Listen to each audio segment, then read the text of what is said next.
Ladies and gentlemen, welcome to the podcast. This is your first time. A podcast is a personally oriented discussion centered all around select topics. And today's topic's all about polling and market research. Our guest today is Michele Hermes, who is the founder and COO of Think Out Loud Co. And she is here to tell us all about her app, Hubbub. The Hubbub solution will disrupt the market research industry whose methods are stuck in the early 20th century. Who am I? I'm Will Tarashuk, the founder of Willie T Productions and a professional podcast host. Today, we're going to talk all about the current polling methods, how they're conducted, and how you can finally get asked how to participate. So, without further ado, let's get into it. And just like that, Michele, we are on the podcast. My friend, how are you? It is very good to see you. Thank you so much for doing this. I am so awesome today. It's a Monday night right before a holiday, so it's great. I'm so excited to be here. Thanks, Will.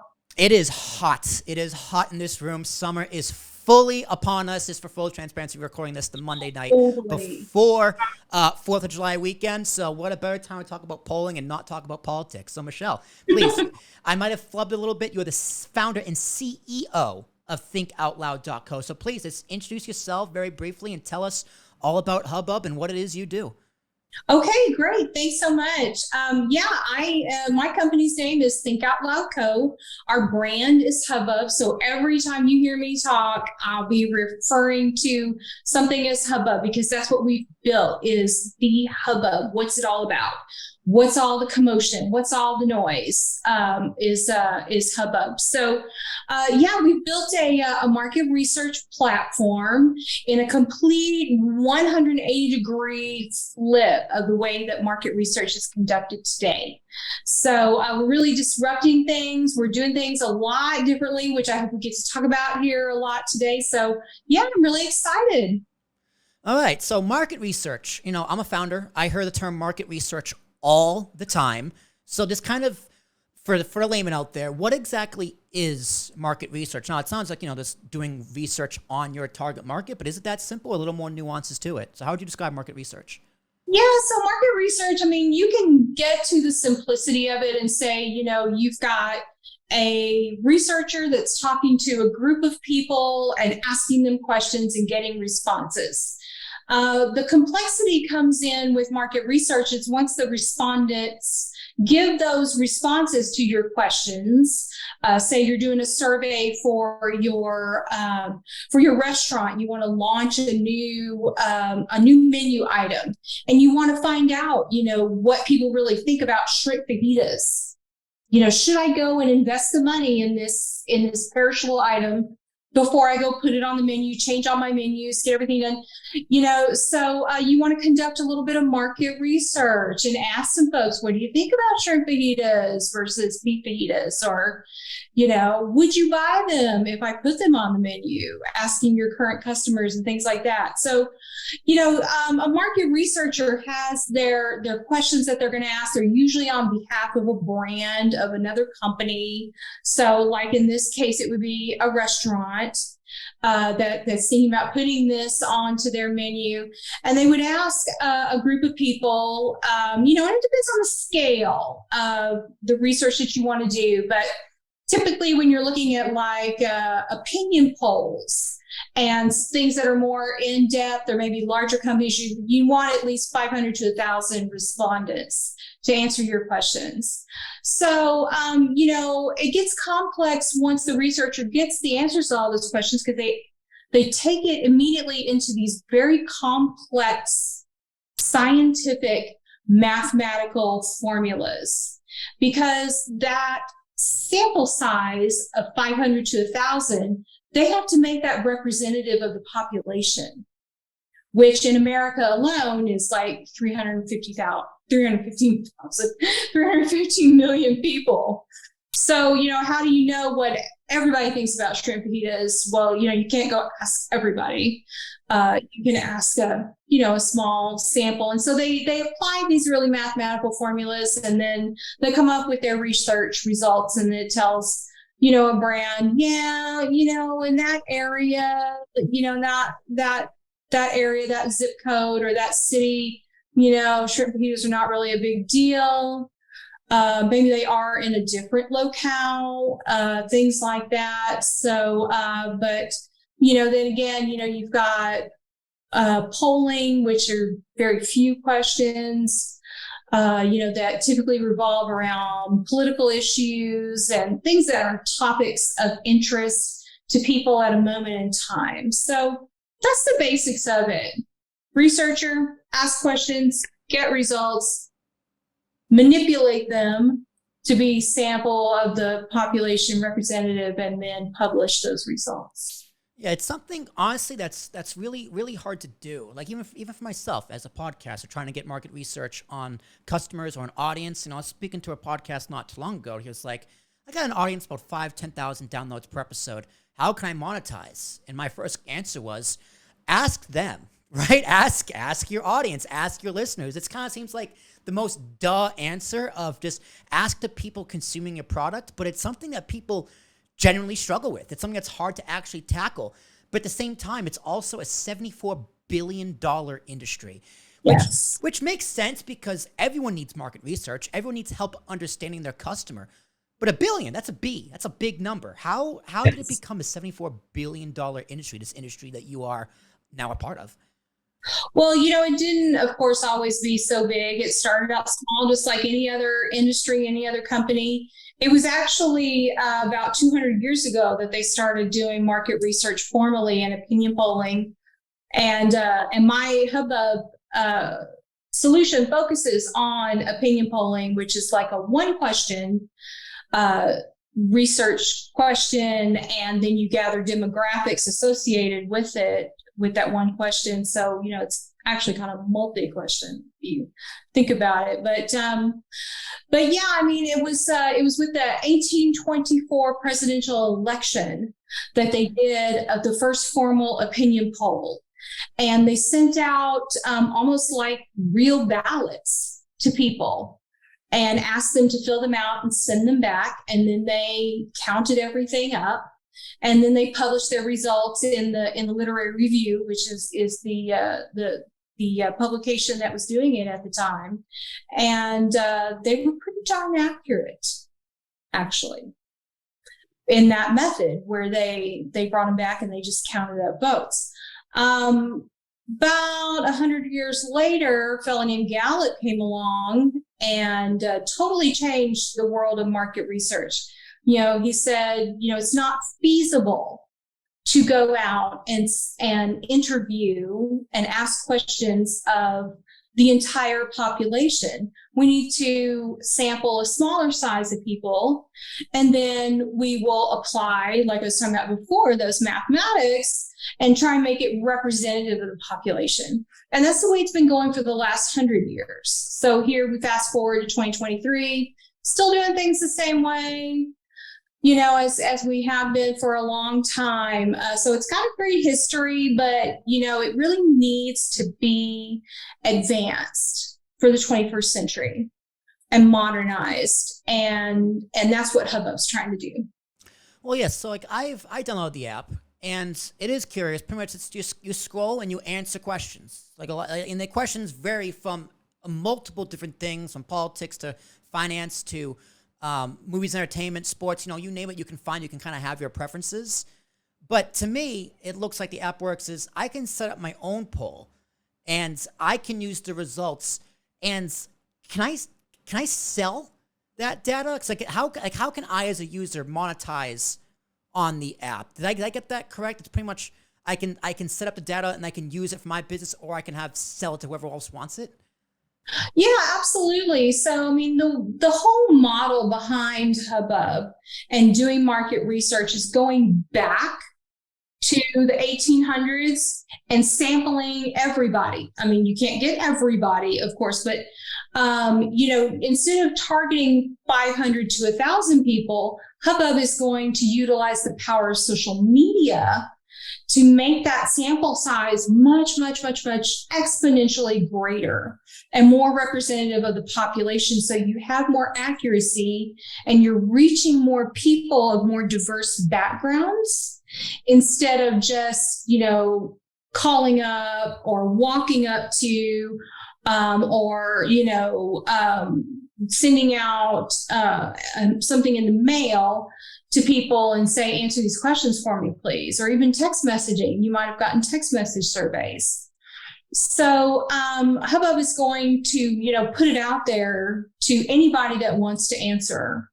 And what you can do with it is we collect demographic information on all of our users, and any customer, any news outlet, any publisher, any, social media influencer or any other kind of influencer can purchase that information. So let's say you have a question of one I just posted on there the other day about someone posted about finance. What's your biggest financial fear?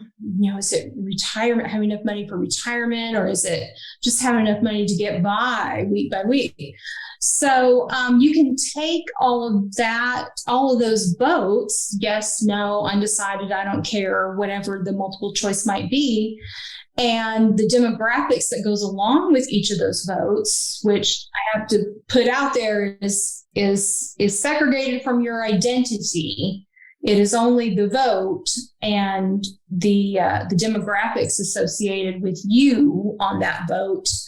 But anybody that's interested in that financial question, which could be, one to many, can purchase those voting results and all the demographic information associated with it, and then slice and dice it however they need to and publish it out and say maybe, 54% of women in 78727 are worried about, most worried about retirement funding.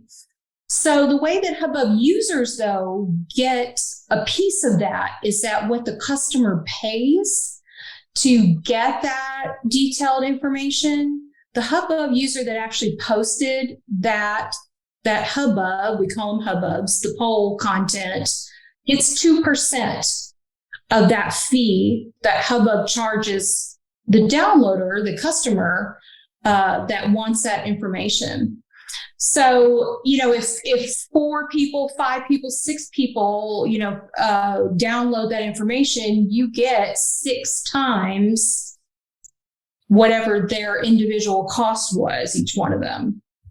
So it incentivizes folks to come back and post more polls and hustle and because you want to get lots of votes, because the more votes that you get, the more people you get providing feedback on your polls, the better, more attractive they're going to be to the customers of Hubbub. It's a very interesting way to mine data. Literally, it's a very interesting way to gather data. Like, how is Google so successful? They have all of our data. They sell their data brokers. So it's everybody sells your data. Everyone sells your data, and everyone also consents to selling your data. I tell my friends all the time, man, if I could sell my data, I would sell my own data to make a quick buck off whatever the hell it is I'm searching.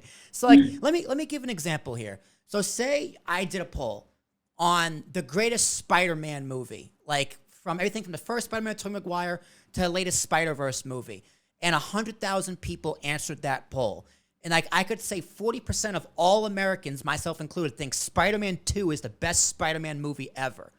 That's just the general overall of Americans. But if I want to break it down even further, I can go, okay, like out of those 40% of Spider-Man 2, like 22% of African American think, or 30% of women think, or I can go 30% of women voted this way, and then second place was The Amazing Spider-Man, the first one, because we all know Andrew Garfield's a hunk. So you can kind of break it down like that. So it takes the All-Americans and just breaks it down by demographics, like age, 18 to 34, the key demo. Yeah. Really loves Into the Spider-Verse. So all of that data can be broken down just through one poll. So it's like, it takes the monotony of asking these demographics individually and just separating it out after the fact through an algorithm. Exactly. Brilliant. Like Twitter sells your data, yeah. And they collect it just like anybody else, and Facebook or whomever, and it doesn't even have to be social media. If you're on the grid, you're out there. But what Hubbub does is, we do it a little bit more transparently. Right. We ask you to please provide your demographic information, and we pay you in exchange for providing us 13 simple data points that you're already, selling to other people. Your level of income, your education level, are you married? We have 13 data points that we collect. So yeah, I mean, we collect that information. We tie it to a vote for a poll, like your Spider-Man poll, for instance, that would be interesting to somebody, in the entertainment industry, perhaps. Somebody that's a social media influencer, perhaps, for entertainment stuff. They would come to the Hubbub website, separate from the mobile app. Our website is where you can download all of the demographic information associated with those votes, be it Spider-Man 1, 2, whatever.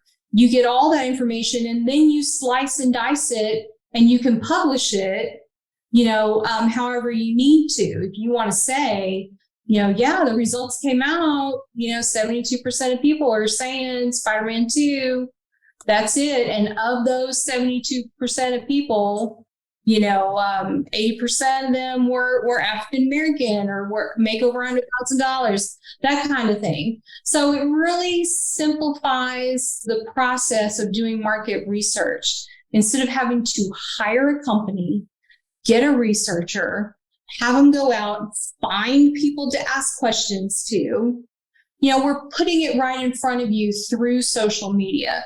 And you want to, as a Hubbubber, you want to post topics that are of interest that people will want to download the results to, because you do get paid cash money to participate.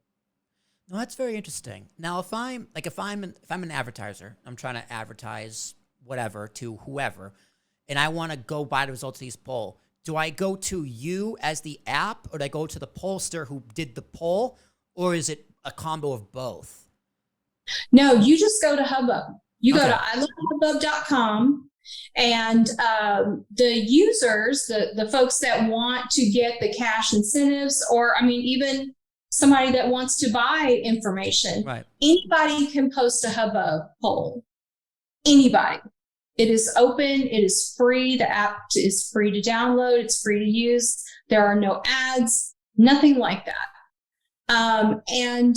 You just post your topic, and somebody that sees it, that's interested in the results, goes to ilovehubbub.com, signs in, puts it in their cart, pays for it, and they get an Excel file with all of the voting results. So, it also puts the power of the market research, analysis in the hands of that person making the purchase. So, the customer doesn't necessarily have to hire a market research firm, especially for something that's very simple that they want to know.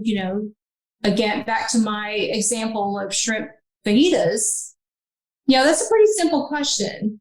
Do you like shrimp fajitas? Would you buy them from me? How much would you pay? Yeah. Right, and all that's also demographics. And that's all demographics. Like how much I would pay here in New York is way more than what you would pay, like in Texas, even though I would rather pay the Texas price for a shrimp fajita in particular. But Absolutely. I do think that's very interesting how it all works. It's like an e-commerce data mining platform that anyone and everyone can profit off of, and it sounds like everybody wins.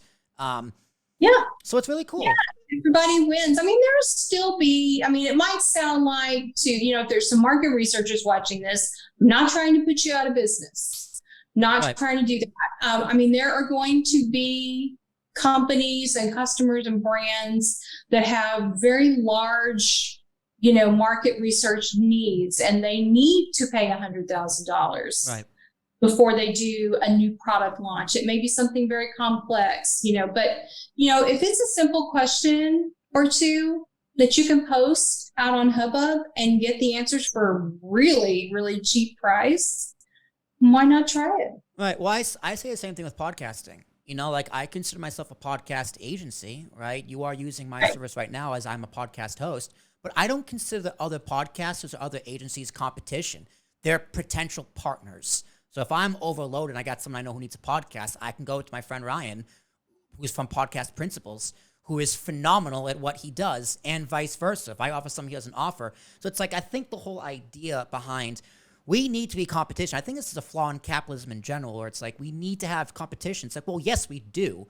We also need to have that competition work together. You know, you see that a lot with comedians. Comedians are no longer beating each other down for that one comedy spot. There's enough of the pie to go down for everybody. So let's kind of shift towards the current day polling structure, because you point out 3 problems with polling. I mean, the methodology is intended for small groups of small individuals, which is good to an extent, but it's flawed. Also, it's unrealistic, promotes inaccuracies, because we all know polling is super inaccurate, particularly with politics.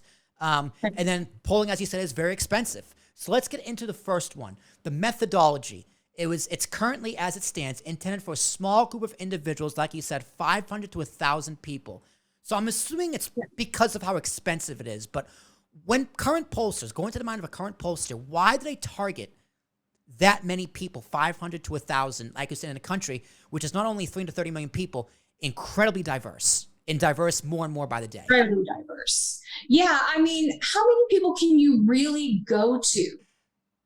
You know, I mean, logistically, how many people can you really reach? Mm-hmm. How do you do that?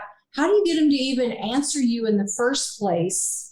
And how much are you willing to pay per person to get a response from them? Not pay the person, but pay the market research company that's going out and asking these questions for you.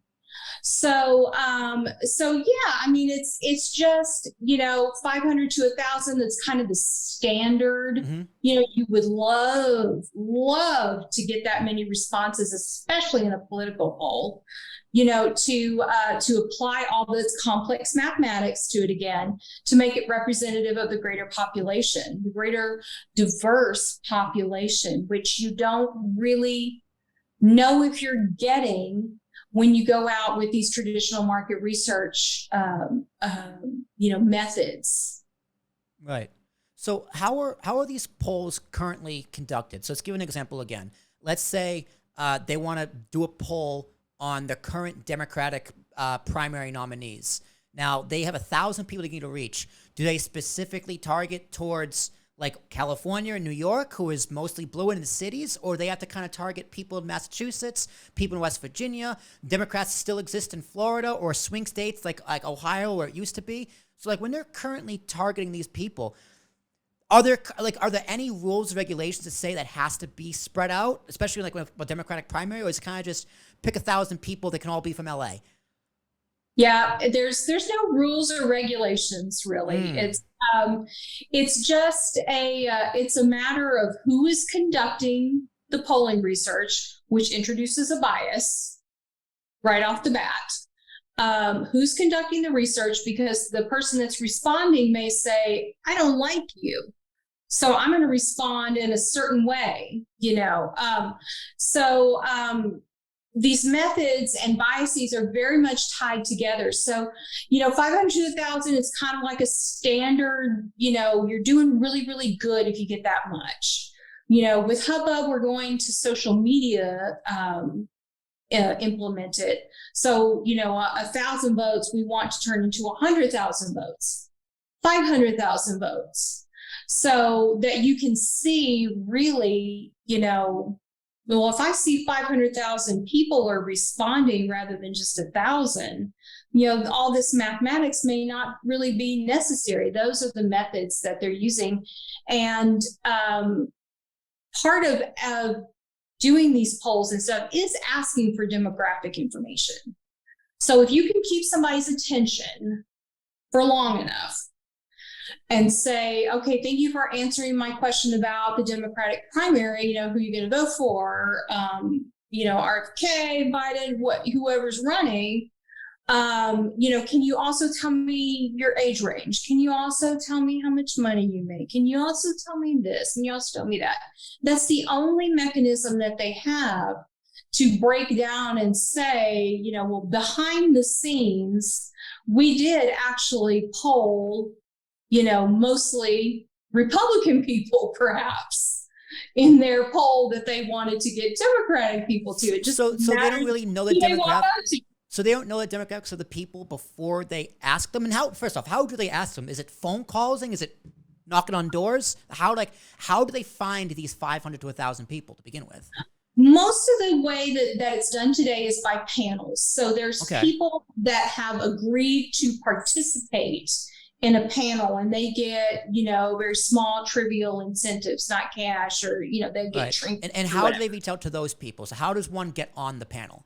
Like, take me step by step. Step 1 is I get on the panel. Step 2 is I conduct a poll. Step 3 is demographics. So the way you get on the panel is you go and you sign up. You find these websites that do polling, Survey USA, something you can get on a panel, and they will send you emails or text messages, or you may get something, if you got on an email list from something that you signed up for, or a purchase that you made, you ended up on an email list, you may get a survey, a poll asking you a few questions.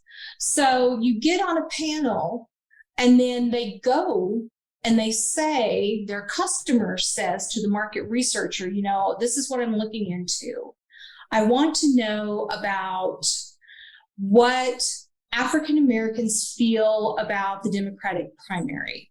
And I need you to come up with some questions around that's going to tell me how people feel. That's what they're really trying to get at with any question. What do you feel about shrimp fajitas? What do you feel about the Democratic candidates?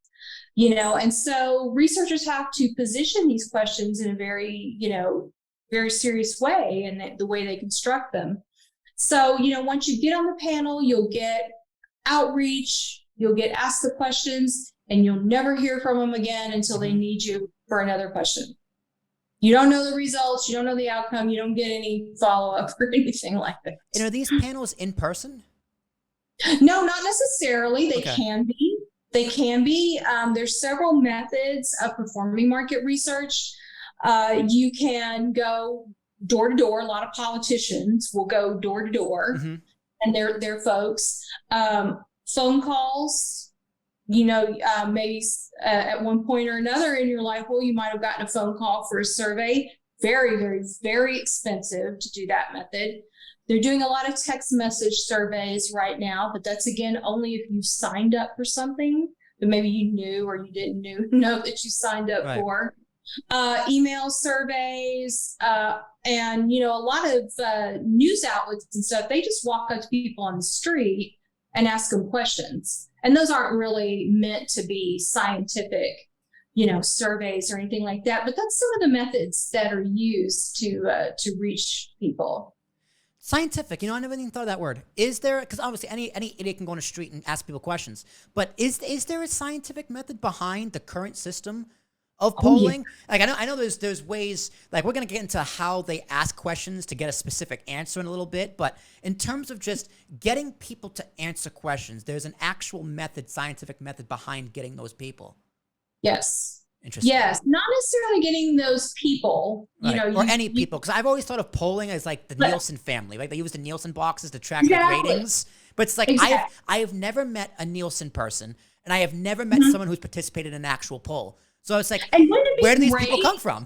Where do these people actually come from? If somebody asked you your opinion about something. Yeah, like, I want to know where can I sign up? Because I would love to partake in some of these polls, just out of sheer curiosity.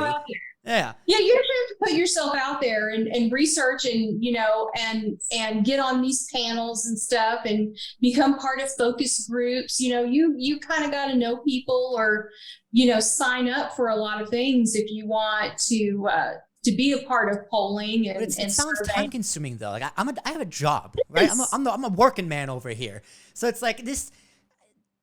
I feel like these people who answer polls are boomers, to be honest. They're just kind of the older generation who have free time, or it's just like college kids who can't get a job and trying to make money on the side doing something.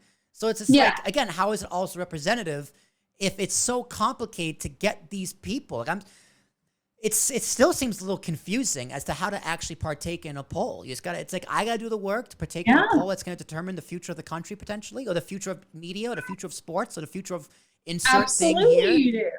It's weird, Absolutely, you do. Weird. It's weird. It's not really, the way that I envision it. That's why I want to, or I have made it social media enabled with the Hubbub app. So, anybody can go and download the app. It's free, and you don't have to know, anything from anything. You can just sit there and scroll and vote on, any topic that's posted. You can post your own polls, interesting questions that you want to know what people think about. And I'm more than happy for you to go download your own poll results, and you still get, your incentives for that. But yeah, this gives you the opportunity to be a part of the conversation.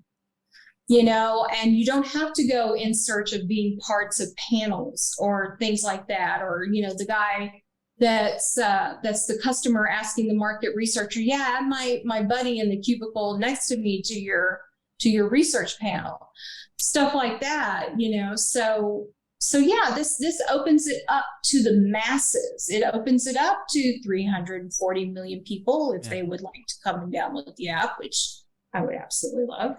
But yeah, if you want to participate, it's there. It's right in front of you. All right, well, let's talk about the elephant in the room, and that is biases. Polling data is full of bias. The results published are unreliable on this bias alone. Again, politics, super biased because, again, now everything's political. Even a Spider-Man poll, like we talked about earlier, that can be biased. So let me ask you straight up. Is it possible to conduct a poll without any bias? No. No, it's impossible, right? It's impossible. So how can you combat that bias in the best way possible? Well, there's a few documented, kind of industry accepted biases that will come out of market research. Social desirability is one of them. If you have a pollster come up and ask you a question, you may want to, not say, well, yeah, I voted for Trump. Is that what you want to hear? Or I voted for Biden. Is that what you want to hear? That kind of response from an individual. So there's a lot of different biases in them. And most of them come from being face-to-face. They come from, your text message is tied to your identity, to your phone number, which is tied to your address and your name and all those kinds of things. So, what we do with Hubbub by enabling it through social media, we give you that opportunity to put on your social media persona and kind of, live behind that. Like if you go on Twitter, there's people out there. I mean, you don't use your real name. Some people don't. Some people are journalists or, they're part of a company, or something, and they use their real names or their influencers or big celebrities or something. But, if you want to go on Hubbub and you don't want to necessarily be identified by the masses as Michele Hermes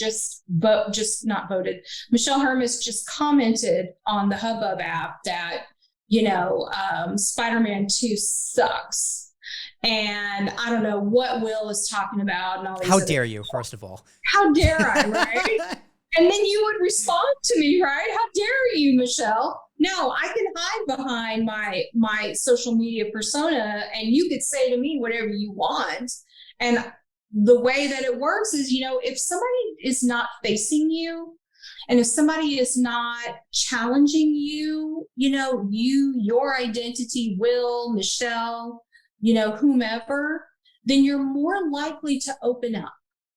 You're more likely to answer honestly. You're more likely to give, commentary that is, coming from the way that you really, again, feel about the topic. Yeah, but you're also more likely to troll, right? If there's no consequences, I could pretend to be anybody. I could say my name is Ricky and I am a trans woman. And I'm just going to troll for the sake of trolling. So it's like, and is anonymity really the answer? Because like the problem with polls in general is you can't trust the source. So how am I going to trust the source if I'm relying on anonymous answers? Yeah, it's really hard. It's really hard, which is why I said you cannot take a poll without bias. And you have to build that in to just your way of thinking. You know, what Hubbub is trying to do is not eliminate bias. There's no way to eliminate bias. We're trying to reduce bias. We're trying to give more accurate responses by reducing bias. So, you know, I mean, it's something that's always going to be there. There's always going to be trollers. There's always going to be liars. There's going to be, you know, people that just want to say one thing and they, you know, but they really think another. You know, you can't control what people are going to say or do. And that's, you know, part of the beauty of our country. You know, but amen to that. But couldn't you also make the argument that smaller sample sizes is a way to eliminate bias? Even though, because it's just like, well, the more people there are, the more likely there is to troll. So it's either smaller sample size and like do it individually. It's like you can poll like demographics individually to solve this problem, as opposed to you doing it all together and then sourcing out afterwards. That's more work up front. So it's like, how you as an owner of this app, how did you tackle? I'm just trying to go through it in my mind right now, and I'm losing my mind. So how did you tackle all that? It's an incredibly complex industry. It's an incredibly complex problem to solve. Can't solve all the problems. Doing my best to solve as many of the problems as I can. Biases is definitely the hardest problem that I face. Yeah. And as we all. So do we all, though. So do we all. I mean, you walk up to anybody and ask them a question, you know, or say, I love your hair or whatever, you know, they're going to respond one way or another. It may be nice. It may not be nice, you know, but yeah, I mean, you can't eliminate bias. And as hard as you try, I mean, you could speak to somebody just, you know, through a text message and there's still going to be kind of question there in your mind. Are they really, you know, are they really feeling me? Are they really understanding what I'm saying? That's another kind of bias on the part of the market researcher themselves, the pollster. You know, are they asking the right questions? And I think the pollster also needs to be upfront about their own biases. Because if you're asking a question on Medicare for all or universal basic income or oil and gas companies pumping more oil or fracking, you know, insert business idea here. If you're conducting that poll, I think it's important for you to be upfront about your biases. Like me personally, I think a UBI is a phenomenal idea. If I'm going to do a poll, I'm going to be like, hey, here's how I vote. So you know that, by the way, this is what I think. Like, now I am open to not having a desired result, and it's a scientific method that has that thing too. I forget what it's called, but there's the variable that accounts for your own bias and counteracting that bias. So is there a way for a pollster, like if it's a major pollster comes to you, that there's an option for them to state their bias? Well, you know, they really shouldn't be biased. But we established that's impossible. Because they are, well, the respondent, when I say it's impossible, I mean on the respondent's behalf. You know, it's impossible for them for a market researcher to, you know, ask a question to 1,000 people and expect to get no biased responses. But the researcher can also be biased. But there's also the market researcher themselves can be very biased. They can be culturally biased. That's one of the big ones that comes out. You know, they may believe one thing and be asking questions about, you know, this issue, this topic, you know, and they believe one way, but they structure their questions in order to get answers that believe the way that they do. Yes. That's another bias, you know, on part of the pollster, the market researcher. So, you know, when we've got folks going out on Hubbub, you know, and they're posting their own polls, you know, we're putting together some help mechanisms. You know, how do you write a good question? What are ways to write good questions that take bias at least out of the question? Is it better to have open-ended questions or very, very specific questions? The questions are very specific. They are multiple choice answers. Mm-hmm.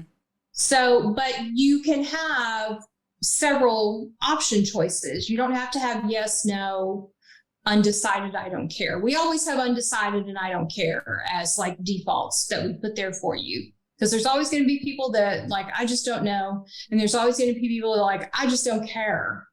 And honestly, I noticed that, and there's some questions where I just didn't answer. I didn't put I don't care or I don't know. I just kept scrolling. But if it's a certain issue, it's like a lot of people are talking about, and it's just like I don't care. I think that's honestly, I think that's a great issue. Or if it's a complex issue, like geopolitical international conflict, I can just be like, man, I don't know. I don't know enough. And that's a valid answer. So I do like to put those answers in there because you think like logically it's just like, well, I can just scroll past. Like, well, no, sometimes I don't care is a valid answer because it's like the issue you're presenting isn't and shouldn't be an issue, in my opinion. So boom, I don't care. Exactly. Yeah. And a lot of people, if they're kind of getting new to Hubbub and they're trying to figure out how to formulate questions, probably didn't think about that. Because I didn't think about that when I was first educating myself on market research and I first started designing the Hubbub app. I was like, I had yes, no, or I had, who's going to win the NBA finals, or championship this year. I had like 2 teams. Well, I needed to list several teams. I needed to list all the teams that are in my finals.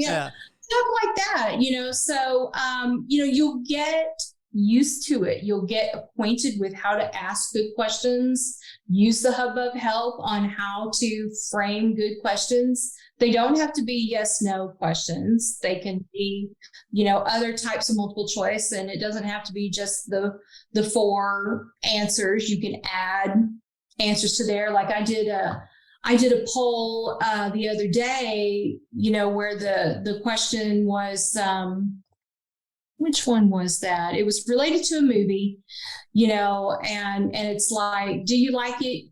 Oh no, it was Star Trek versus Star Wars. Who do you like better, Star Trek versus Star Wars? Well, you might not just want to say Star Trek or Star Wars because some people might like it equally. Yeah, some people love both. So I had that as an answer option. And, there might be people that don't like either one of them at all. I hate them both, and then there's the undecideds and I don't care. So, and the answer is Star Wars, by the way. The answer is Star Trek, by the way. Come on now. To be honest, I'll say my bias. I've never seen Star Trek ever in my entire life. Never watched any of it. It's too much, man. It's too much to jump into. Okay, so quick sidebar. If you're going to tell me to start watching a Star Trek, where should I start? You should start with the original series. And great. And answer. I am biased to the original series. Amazing. I just gave you a very biased answer because I love Captain Kirk. You can't get around it, but you can try and reduce it as much as you can. Right.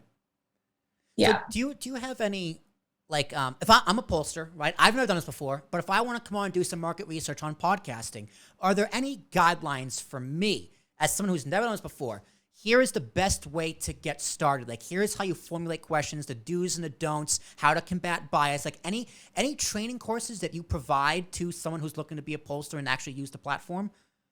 No, we don't have any training or anything like that yet. We're working on formulating that content. There's a frequently asked questions, right. A help section on the app, which is very sparse right now. We're brand new. We really just launched. And so we are putting together that content on how to write good questions. Yeah. How to, formulate, your list of answer choices. Because to my Star Trek, Star Wars question, it's not just one or the other. It could be, several other things too. So yeah, we're pulling all that kind of stuff together. Bear with us. as we grow and mature. But yeah, it's very important content. But I think, the more people post questions and the more they read other questions that are on there, they'll kind of start getting the hang of it. You got to conduct your market research on market research. Conducting market research. Exactly. Amazing. Maybe I'll start a poll. What should I poll about? About podcasting. Yes, you should put a poll about what should I poll about. Exactly. Get a list of answers there and see what people have to say. All right. So the last problem, and this one was, I don't know why this one's surprising to me, that polling in and of itself is extremely expensive. Conducting a single poll, one poll here, can cost thousands of dollars. Now, on what? What are they spending money on, realistically? Currently, as the current system exists, what are they spending money on? How is it so expensive, and how much of it's actually being wasted? Well, it depends on the breadth and of their research project. You're not going to go hire a Nielsen firm to do the shrimp fajitas. You can print up cards and sit them on your tables, and you would only be asking your current customers what they think, not a broader audience. But that's a method that you could use to do some market research. But if you go out and you need to hire somebody to do market research, then you should plan to spend in the thousands of dollars. And it depends on the method of outreach to the respondents that you want to pay for. Call center, calling people for a 15, 16, 17-minute phone call, very expensive. But if you have a lot of questions you want to ask, that may be the way to do it. You can do text message, again, another one of those methods. It's a lot cheaper. You get that one question, that one way to respond. But basically the way that it is that, if you're a brand and you want to do some market research on a new product or maybe making modifications to an existing product, you would hire a market research firm and you would give them this project, and they would come back and give you a quote on what it's going to cost to get you the information that you have requested. And it could be in many different forms. They could conduct focus groups, which are, anytime you get face-to-face with somebody, anytime you get somebody on the phone, you're talking expense, things of that nature. So, it can get into the thousands and thousands and even $100,000s of dollars. Now, if you look at like a news program, for instance, that may be, asking a political polling question, let's say, at CNN or Fox News or somebody like that, they probably have people on their staff that go out, that are market researchers, that go out and figure all that out for them and then bring them the results, and then they publish it on their news program. So, that is still costing you employee time, resources, all of the things that go into asking that question, going out and finding all the people and compiling the data and analyzing the data, and then finally getting it published. So it can get really, really expensive. With Hubbub, it's really, really cheap because the data is just there, because people are coming to the mobile app. They're having fun, just scrolling around, answering polls, making comments on the polls, and going back and forth with people on many different polls or whatever. The data is just there for a Hubbub customer to consume. So we charge 7 cents per row, meaning that if you go to ilovehubbub.com and you find an interesting poll that you want to download the votes and the demographic data associated with each vote, it's 7 cents a row. If you have a poll that got 1,000 votes, you're talking about $70. Mm-hmm. That's it. And And they can, what's your overhead? Because like to run the app, right, you gotta have the server space, you gotta actually have the maintenance of the app. But other than that, right. and you gotta pay people to, I guess, just run the app and compile the data. But even that's just an algorithm. Like, what is your overhead as the app? Well, the app doesn't really have that much overhead. It's mostly Right. hosting. So, I mean, with hosting, you know, the more users you get, the higher Yeah. your hosting And costs luckily, are. AWS. I don't know if you use But AWS, but AWS is very good at that kind they of are stuff. very good, and we do use Amazon Web Services as the hosting provider for the app. So yeah, I mean, it just depends on how many users we have, and hopefully we get, you know, exponential growth. I am more than happy to pay for the hosting fees because I want a lot of users on the Hubbub platform answering these important questions and making commentary and Right. earning their money for their participation. You know, one important point is if you go to the platform and you know you there's a lot of users on there, you might think that maybe some of them are bots. Bots and biases are my enemies.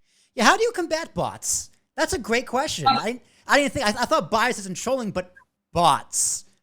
How do you fight bots? Huge, because they will skew your voting results, right? I mean, you've got some smart hackers. No, that's another problem with anonymity as well. Because if you're anonymous, how can you tell if they're a bot or not?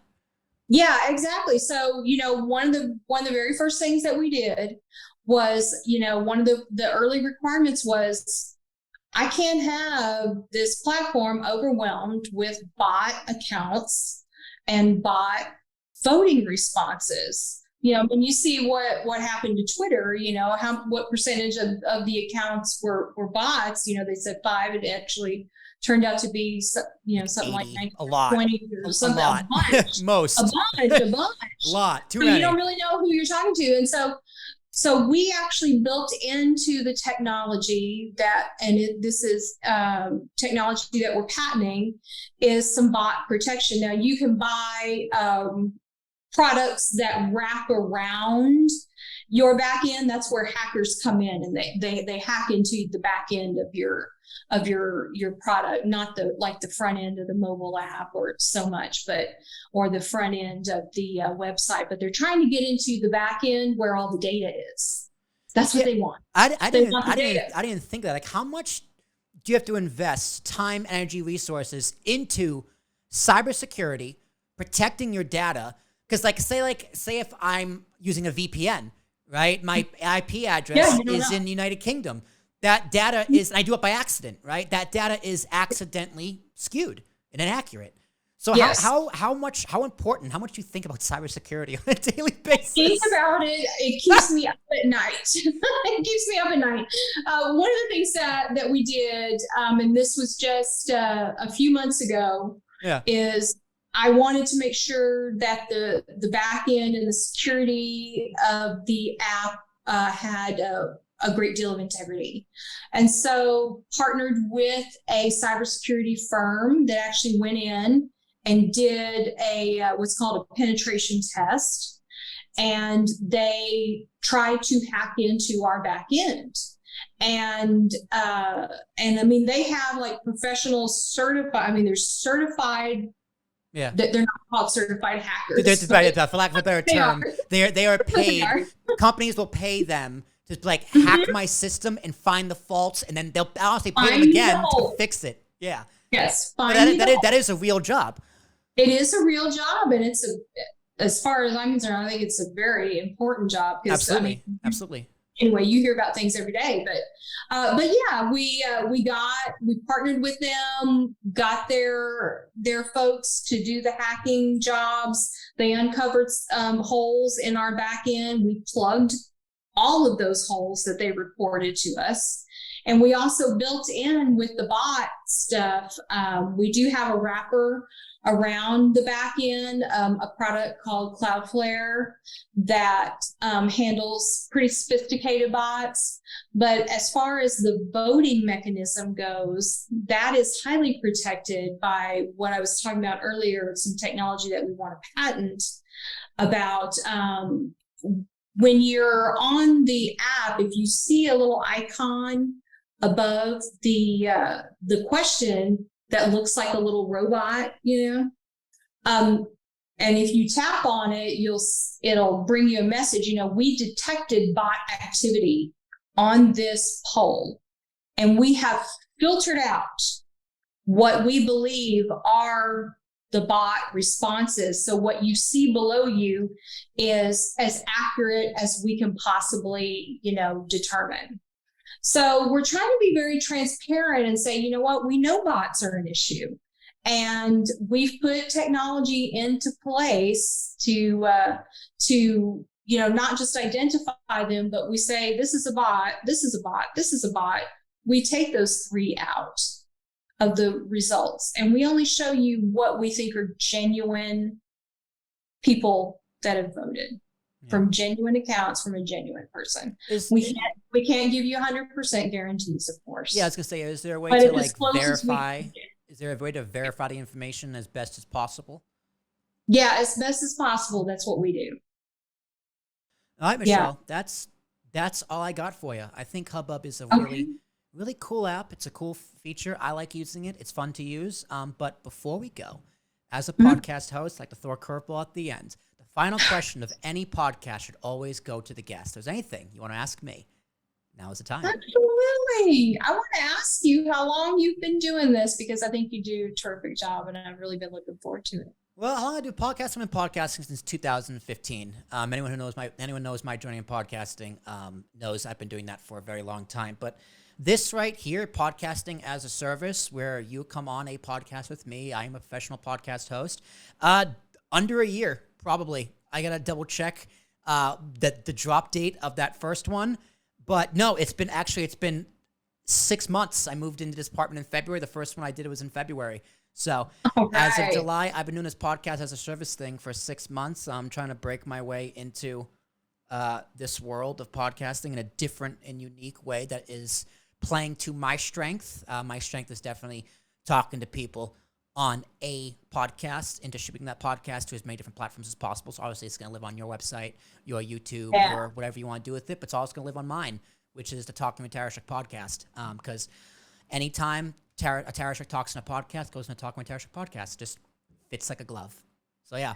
One thing that I really want to do with the end actually of this is that I should have sent you the background that I had with the QR codes on it for downloading the app. It's available on the App Store. It's available on Google Play.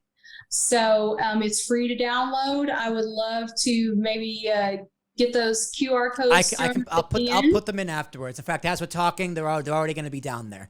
So all right. I'll remind myself to put those in there. QR codes will be there. Michelle, anything else you want to share? Anything else you want to plug? My friend, the floor is yours. Anything else? I want to plug my name, Michele Hermes. My email is Michelle with 1 L at thinkoutloud.co. You can ask me anything. I'm a lone wolf right now, so Hubbub is great. We're gonna put this industry on tilt and see how we can make market research just a little bit better, a little bit easier, a little bit less expensive, a little more accurate. Fewer biases. All right, and ladies and gentlemen, my name is Will Tarashuk. It's T as in Thomas, Arashuk. I am the founder of Willie T Productions and a professional podcast host. Want me to host your podcast just like I did with Michelle right here. Not only do you get the full audio, the full video for your use, however you want to use it. You get a bunch of clips. I'm going to probably cut about 8 or 10 of these. It's a lot. In a short, 60 seconds or less, about 18. This content will last Michelle about 6 weeks if she uses it right. Doesn't stop there. She gets descriptions, titles, and download links all included for one cheap old price, because this is the podcasting game that I do and I've been doing a long time. I'm going to keep on doing. If you want to reach out to me, it's Willie T Productions. That's plural. Productions info at gmail.com, WILLYTPRODUCTIONS, info at gmail.com. Next time I'm talking to, who knows? It's a long road, but I don't know where I'll be. But until then, I'll see you there, and you all take care.